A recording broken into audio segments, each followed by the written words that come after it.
हाय प्यारे साथियों। तो HR classes bye Brijesh Rajput 11 के यूट्यूब चैनल में आपका स्वागत है।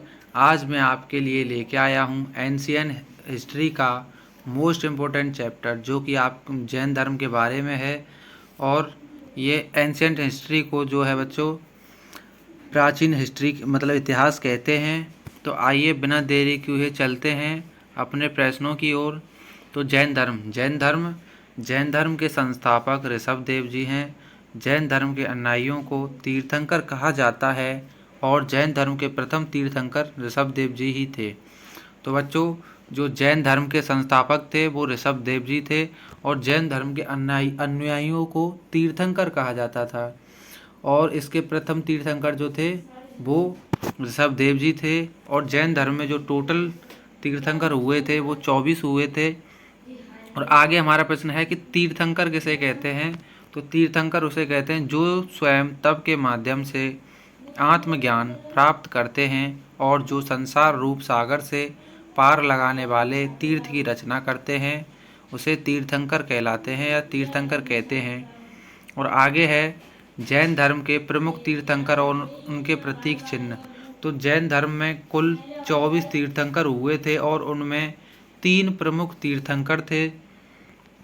तो इनका क्रम, नाम और प्रतीक चिन्ह है। तो पहले जो तीर्थंकर थे वो ऋषभ देव जी थे, जो कि जैन धर्म के संस्थापक थे और इनका प्रतीक चिन्ह था सांड। और जो अगले हमारे जो तीर्थंकर हुए वे 23वें तीर्थंकर थे, जो कि बहुत ही ज़्यादा महत्वपूर्ण है। और वो थे पार्श्वनाथ और इनका प्रतीक चिन्ह जो है वो है सर्प का फन। और हमारे 24वें तीर्थंकर हैं महावीर स्वामी, जिनका प्रतीक चिन्ह है शेर। और बच्चों, महावीर स्वामी जी को जैन धर्म का वास्तविक संस्थापक कहा जाता है, क्योंकि इनके समय पर जैन धर्म काफ़ी ज़्यादा प्रसिद्ध हुआ था। और आगे है पार्श्वनाथ। तो जैन धर्म के 23वें तीर्थंकर पार्श्वनाथ थे और इनको ज्ञान की प्राप्ति झारखंड के संवेद शिखर पर हुई थी। पार्श्वनाथ जी ने ज्ञान प्राप्त करने के बाद 4 नियम बताए, जिसे चतुरायण धर्म कहा गया। तो जो पार्श्वनाथ जी है जी को ज्ञान की प्राप्ति हुई थी, तो वो झारखंड के संवेद शिखर पर हुई थी। और ज्ञान की प्राप्ति के बाद इन्होंने 4 नियम बताए थे, जिन्हें जैन धर्म में चतुरायण धर्म कहा गया।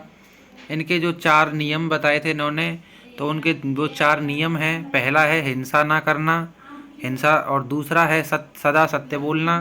तीसरा है चोरी ना करना। और चौथा है संपत्ति ना रखना। आगे है पार्श्वनाथ महावीर स्वामी से 250 साल पहले तीर्थंकर हुए थे। तो बच्चों लगाओ कि 23वें और 24वें तीर्थंकर में कितना अंतर है कि पार्श्वनाथ जी जो 23वें तीर्थंकर थे वो 250 साल पहले हुए थे महावीर स्वामी से।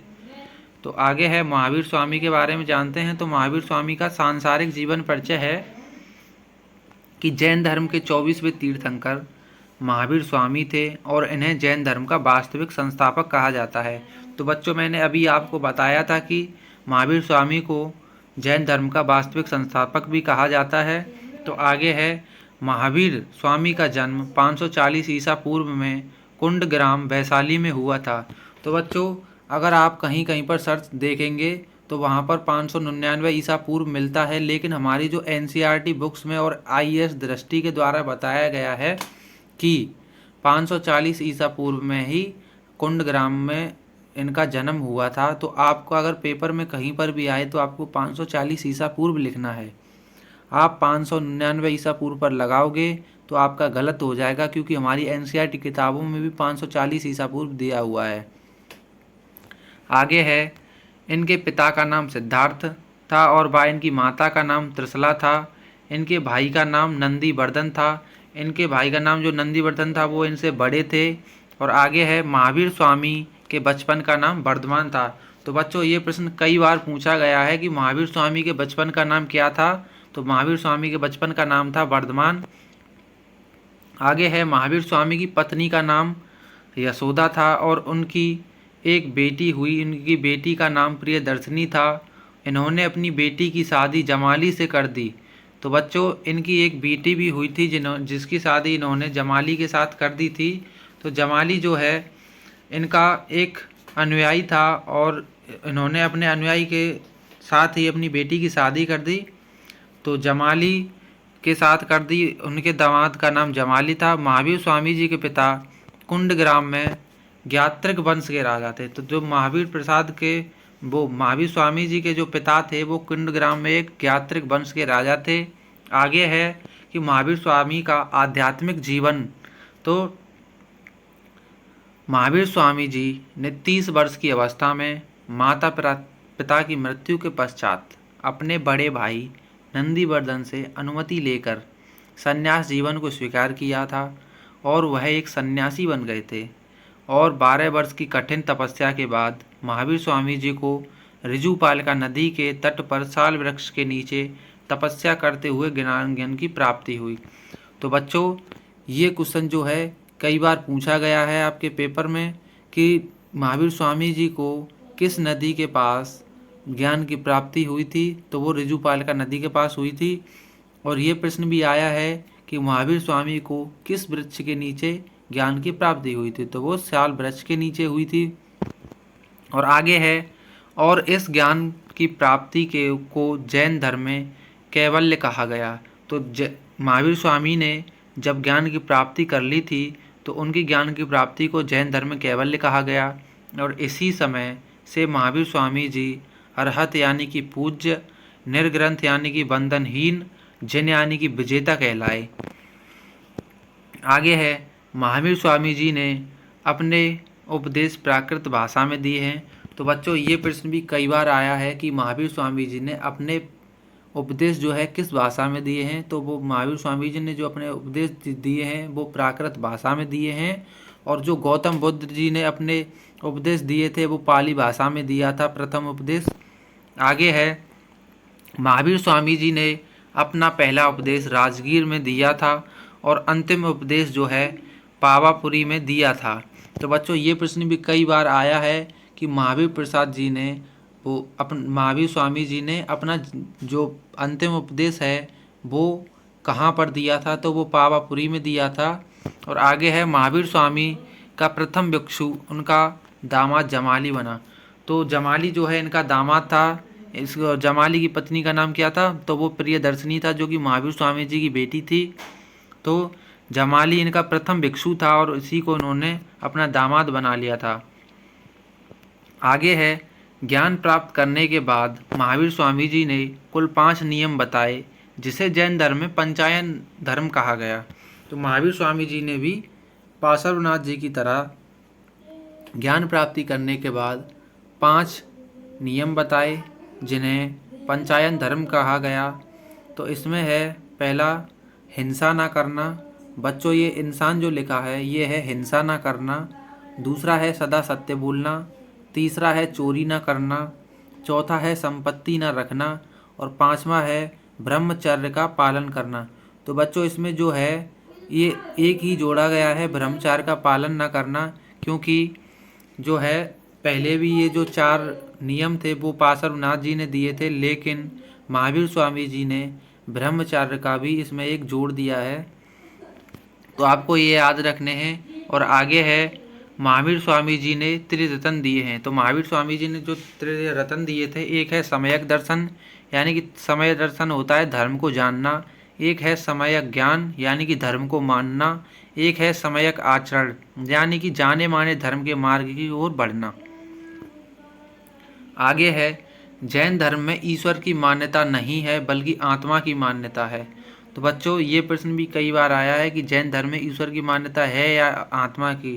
तो आपको ये याद रखना है कि जैन धर्म में ईश्वर की मान्यता नहीं है बल्कि आत्मा की मान्यता है। आगे है, इसलिए महावीर स्वामी जी ने मूर्ति पूजा और कर्मकांड का विरोध किया था।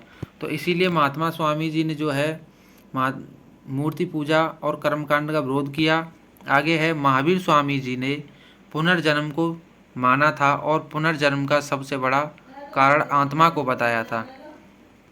आगे है, 72 वर्ष की आयु में महावीर स्वामी की मृत्यु 468 ईसा पूर्व में बिहार राज्य के पावापुरी में हो गई थी। तो बच्चों, महावीर स्वामी जी ने जहाँ पर अपना अंतिम उपदेश दिया था वहीं पर इनकी मृत्यु हो गई थी। तो वो कहाँ पर हुई थी, बिहार राज्य के पावापुरी में। आगे है महावीर स्वामी के दो प्रमुख अनुयायी। तो बच्चों महावीर स्वामी के दो प्रमुख अनुयायी थे, एक थे स्थूल भद्र और दूसरे थे भद्रबाहु। तो स्थूल भद्र के भी कुछ अनुयायी थे जिन्हें श्वेतांबर कहा गया और भद्रबाहु के अनुयायियों को कहा गया था दिगंबर। तो आगे है स्थूल भद्र के अनुयायियों को श्वेतांबर कहा गया। श्वेतांबर वे होते थे जो सफ़ेद वस्त्र धारण करते थे या पहनने वाले को श्वेतांबर कहते थे। और भद्रबाहु, तो भद्रबाहु के अनुयायियों को दिगंबर कहा जाता था। दिगंबर नग्न अवस्था में रहते थे। तो बच्चों ये आपको याद रखना है कि श्वेतांबर किसे कहते हैं और दिगंबर किसे कहते हैं। तो श्वेतांबर वो होते हैं जो सफ़ेद वस्त्र पहनते थे और दिगंबर नग्न अवस्था में रहते थे। आगे है मौर्य काल में 12 वर्ष का भीषण अकाल पड़ा। तो बच्चों जब ये जैन धर्म चल रहा था तब मौर्य काल भी था। तो मौर्य काल में 12 वर्ष का भीषण अकाल पड़ा, जिसके कारण भद्रबाहु अपने अनुयायियों के साथ दक्षिण भारत में कर्नाटक चले गए। तो बच्चों जब मौर्य काल में 12 वर्ष का भीषण काल पड़ा तो भद्रबाहु यानी कि वो अपने अनुयायियों के साथ दक्षिण भारत कर्नाटक में चले गए और उनके साथ चंद्रगुप्त मौर्य भी आए थे, यानी कि मौर्य काल के संस्थापक चंद्रगुप्त मौर्य भी इनके साथ वहाँ पर आ गए थे।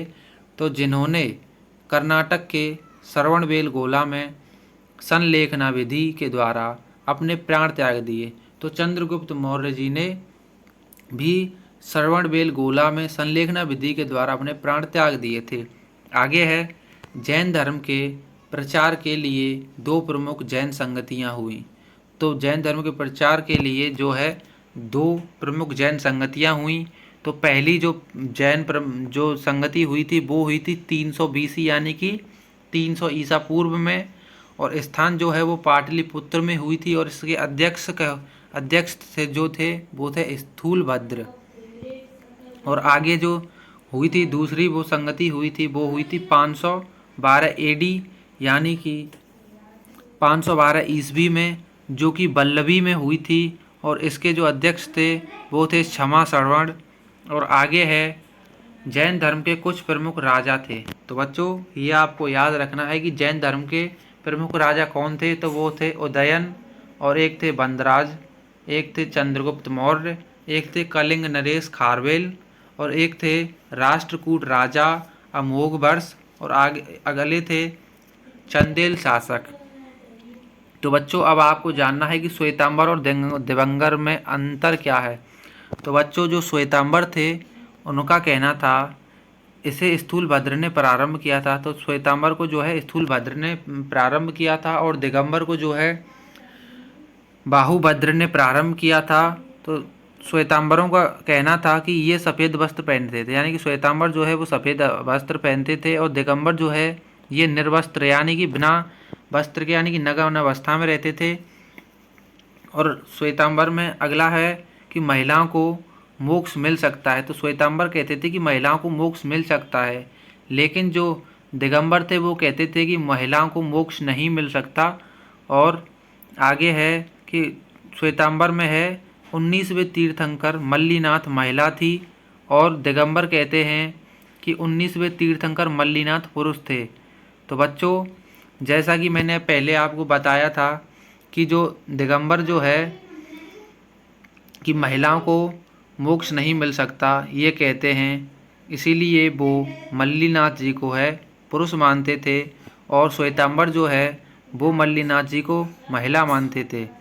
तो बच्चों ये इनमें अभी तक मतभेद है और ये अभी तक साबित किसी पर नहीं हुआ पाया है। तो बच्चों आप जानते हैं कि महावीर स्वामी की तो शादी हुई थी और इसमें जो है श्वेतांबर में जो है इनके अनुसार महावीर स्वामी विवाहित थे, लेकिन जो दिगंबर हैं वो कहते हैं कि महावीर स्वामी विवाहित नहीं थे। आगे है जैन धर्म का साहित्य। तो बच्चों जैन साहित्य किसी एक काल की रचना नहीं है, ये आपको याद रखना है, क्योंकि जैन धर्म आपने पहले देख ही चुके हैं कि जो जैन धर्म के 23वें तीर्थंकर थे और 24वें तीर्थंकर में 250 साल का अंतर है। तो आप सोच ही सकते हैं कि जैन धर्म किसी एक काल की रचना नहीं है और इसका संकलन भिन्न भिन्न कालों में हुआ है। आगे है जैन साहित्य को आगम कहा जाता है। आगम का अर्थ सिद्धांत है। तो बच्चों जैन साहित्य को जो है आगम भी कहा जाता है और आगम का अर्थ सिद्धांत है। तो इसके कुछ सिद्धांत हैं। एक है 12 अंग, दूसरा है 12 उपांग, तीसरा है 10 प्रकीर्ण और चौथा है 6 छेद सूत्र और पांचवा है 4 मंगल सूत्र। आगे है जैन धर्म के प्रमुख मंदिर। तो बच्चों ये आपको याद रखना है। तो मौर्य काल में मथुरा जैन धर्म का प्रमुख केंद्र था। मथुरा की कला का संबंध जैन धर्म से है। तो बच्चों ये प्रश्न कई बार आया है। और आपको एक बात बता दूं कि बौद्ध धर्म के बारे में अगर आपसे पूछा जाए कि महात्मा बुद्ध की प्रथम जो प्रतिमा है वो कहाँ बनी थी, तो बच्चों आपको मथुरा शैली में बताना है। और अगर ये पूछा जाए कि बौद्ध धर्म की सबसे ज़्यादा जो प्रतिमा है वो कौन सी शैली में बनी थी, तो वो गांधार शैली में बनी थी। बच्चों ये प्रश्न बहुत ही ज़्यादा पूछे जाते हैं, तो आपको ये याद रखने हैं। आगे है कर्नाटक के चामुंड शासकों ने श्रवणबेलगोला में विशाल मूर्ति गौतमेश्वर की मूर्ति का निर्माण कराया था, जो कि जैन धर्म से ही संबंधित है। आगे है मध्य प्रदेश में चंदेल शासकों ने खजुराहो में जैन मंदिरों का निर्माण करवाया था। आगे है राजस्थान के माउंट आबू में दिलवाड़ा के प्रसिद्ध जैन मंदिर हैं। तो बच्चों हमारी वीडियो यहीं पर ख़त्म होती है। अगर आपको ये वीडियो पसंद आई हो तो इस वीडियो को लाइक करना, हमारे चैनल को सब्सक्राइब करना और आप कमेंट करके बताइए कि आपको किस टॉपिक पर वीडियो चाहिए। तो हम आपके लिए अच्छी से अच्छी वीडियो लेके आएंगे और बिल्कुल डिटेल में बताएंगे, आपको एक ही बार में समझ में आ जाएगा। तो बच्चों चलते हैं। जय हिंद, वंदे मातरम।